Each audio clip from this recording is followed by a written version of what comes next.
Subscribe to our YouTube channel and press the bell icon to get the latest updates. कुत्ता आदमी से दोस्ती कैसे हुआ, इस पर बहुत पहले एक कहानी पढ़ा था। कहानी कुछ यूँ था। कुत्ता सबसे ताकतवर साथी की तलाश में था ताकि वह चैन और शांति से जीवन जी सके। उसकी यह तलाश पूरी हुई भेड़िया को देखकर। कुत्ते ने भेड़िया को सबसे ताकतवर जानकर उससे दोस्ती करने की इच्छा जाहिर की। भेड़िया बोला, ठीक है, रहो। कुत्ता शिकार आने पर भौंककर भेड़िए को सतर्क करता और भेड़िया उस जानवर का शिकार कर खाता और बचे खुचे खाकर कुत्ता भी संतोष से रहता। इस तरह भेड़िया भी खुश रहता कि शिकार की तलाश में हमेशा सतर्क रहने की जरूरत खत्म हो गई। तो वहीं कुत्ता भी प्रसन्न था कि खाना मिल जाता है। एक दिन एक जानवर को जाते देखकर कुत्ते ने भौंकना शुरू किया। भेड़िया शिकार मिलने की उम्मीद में मान से बाहर निकला। उसकी नज़र ज्यों ही शिकार पर पड़ी उसका खून जम गया। डर से कांपने लगा और कुत्ते से फौरन गुर्राते हुए कहा, चुप रहो, यह शेर है, तुम हमें भी मरवाओगे। यह देखकर कुत्ता भौंचक रह गया। अब तक वह जिस भेड़िए को ताकतवर समझ रहा था, यह शेर तो उससे भी बड़ा ताकतवर निकला। कुत्ते ने फौरन फैसला कर लिया और भेड़िए को छोड़कर शेर के पास चला गया। शेर से दोस्ती का प्रस्ताव रखा। शेर ने भी सहमति दे दी। अब कुत्ता खुश था। उसकी पुरानी दिनचर्या भलीभांति निभ रहा था। शिकार देखकर वह भौंककर शेर को सतर्क करता और शेर जाकर शिकार कर लाता। बचे खुचे खाकर कुत्ते की भी मौज हो रही थी। एक दिन एक शिकार को देखकर जोर जोर से भौंकना शुरू किया। शेर तुरंत मान से निकलकर बाहर आया, लेकिन ज्यों ही उसने शिकार को देखा तो उसका भी खून जम गया और डर कर कांपते हुए कुत्ते से कहा, चुप, यह शिकारी नहीं, शिकारी है, आदमी है आप, तुम हमें भी मरवाओगे। यह देखकर कुत्ते ने भी फौरन फैसला लिया और शेर का साथ छोड़कर उससे ताकतवर आदमी के पास चला गया। अब वह शिकार आदमी के जंगलों में घूमता, शिकार करता, खाता और बचा खुचा कुत्ते को भी खिलाता और कुत्ता भी अपनी दिनचर्या में लग जाता। एक दिन एक विशाल जानवर को देखकर कुत्ता जोर जोर से भौंकने लगा।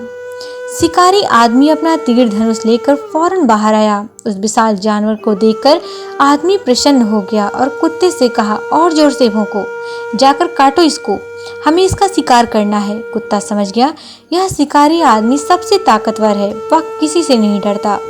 कुत्ता और जोश में आकर भौंकने और काटने लगा। तब से कुत्ता और आदमी की दोस्ती पक्की हो गई। कुत्ता आदमी के शरणागत हो गया। आज सोशल मीडिया पर दिनेश त्रिनेत्र आदमी और कुत्ता पर लिखा एक लेख पढ़ा, वह भी महत्वपूर्ण है, इसीलिए पाठकों के सामने उसे यहाँ हम रख रहे हैं। बकौल दिनेश त्रिनेत्र कुत्ते मेरे लिए हमेशा कौतूहल का विषय रहे हैं। वो अभिजात्य कुत्ते नहीं जिन्हें घर में सजाया जाता है, बल्कि स्ट्रीट डॉग, दीवार और अग्निपथ के अमिताभ की तरह सेल्फ मेड और गुरूर से भी भरे हुए, मगर इंसानों के साथ बड़ी सहजता से घुल मिलकर रहते हैं। मनुष्यों को इन कुत्तों से कोई सीधा फायदा नहीं होता। ना तो वह उनका दूध पीता है, ना उनकी सवारी करता है, ना कुत्ते उनका बोझ ढोते हैं। बस किसी भी अन्य जानवरों के मुकाबले उनकी संप्रेषणीयता ज्यादा है। भावनाओं का ऐसा सीधा सच्चा प्रदर्शन कोई कुत्ते से सीखे। शक सुबह होने पर कान खड़े करना, संदेह गहरा होने पर गुर्राना, बात इससे आगे बढ़े तो जंग का ऐलान कर देता है और लड़ाई पर बात आ जाए तो जान लड़ा देता है। ये गुण मनुष्यों ने कुत्ते से ही सीखे होंगे, क्योंकि इंसान तो मिट्टी के लौदे जैसा है। भावनाओं को व्यक्त करने की क्षमता तो उसमें सभ्यता के साथ आई है। बंदरों की प्रजाति का ही तो है।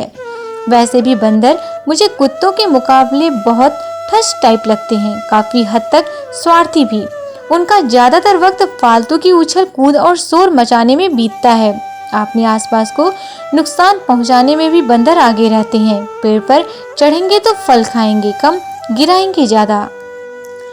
दुर्भाग्य से बंदरों की यही गुण मनुष्य में भी है, इसीलिए ग्लोबल वार्मिंग भी हो रही है। मनुष्य या फिर दूसरे जानवरों में कुत्तों वाली बात नहीं है, चाहे गाय हो या घोड़ा या बकरी। वे निर्जीव वस्तुओं से बेहतर बस इसीलिए हैं कि हिलते डुलते हैं। बाकी मनुष्य उनको सारा सम्मान इसीलिए देता है कि उनका उपयोग या कहें तो शोषण करता है। इसके मुकाबले कुत्तों की जीवन शैली में एक किस्म का संतुलन दिखता है। वे मनुष्य से ज्यादा संजीदा, व्यवहारिक और मितव्ययी होते हैं। कुछ करने को नहीं होगा तो कुत्ता आराम से सोता हुआ मिलेगा।